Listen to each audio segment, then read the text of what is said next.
As we've been looking at in this series, if we want to be Jesus followers, if we want to truly follow Jesus, we have to understand the way of Jesus and then seek to live in his footsteps. I think some of the greatest barriers people have to seeing Jesus isn't even their sin, although that is a barrier, but sometimes it's the crowd around Jesus that becomes the barrier for people to see Jesus. Without even meaning to, Christians sometimes make it hard for people to see who Jesus really is. Because often we speak louder about what we're against than what we're for. Sometimes we get caught in the trap where we expect people to behave like believers before they belong to Jesus. Sometimes, even unintentionally, we use insider language, or we assume everyone knows how to act and do that thing. And so people just feel like they're crowded out, like they can't really see Jesus. Maybe it's just that sometimes, even without meaning to, we project judgment rather than just the love of Jesus. And again, I'm not throwing rocks. I'm not saying that we're doing this on purpose, much like I don't believe that crowd that day was purposely like trying to keep somebody from seeing Jesus. But just as we do life, sometimes we just get moving in the flow of things, and we're not intentional about seeing the Zacchaeuses of our worlds. So because Zacchaeus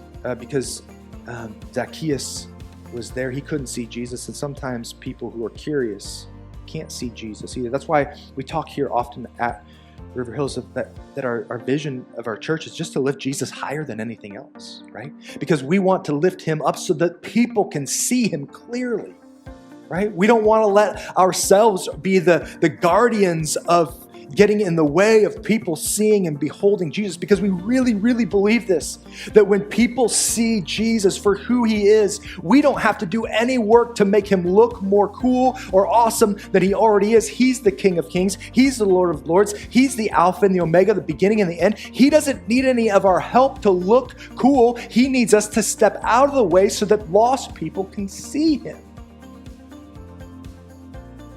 So, the question isn't, are there outsiders out there? The question is, are we making space for them to see Jesus? Jesus stops and notices the people who society had put on the outside.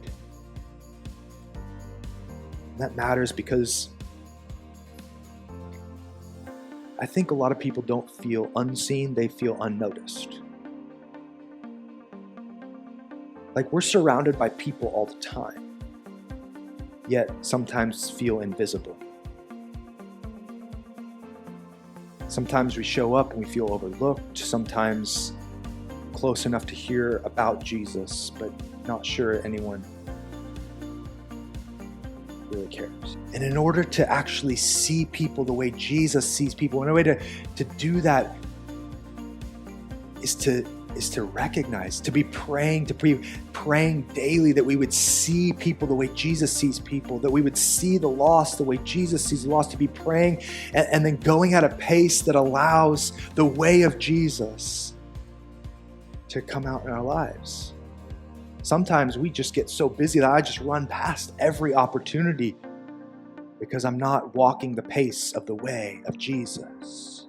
So the question I want us to consider today, that I want us to, each one of us to challenge ourselves with, is, am I living the way of Jesus, or am I just watching from the sidelines?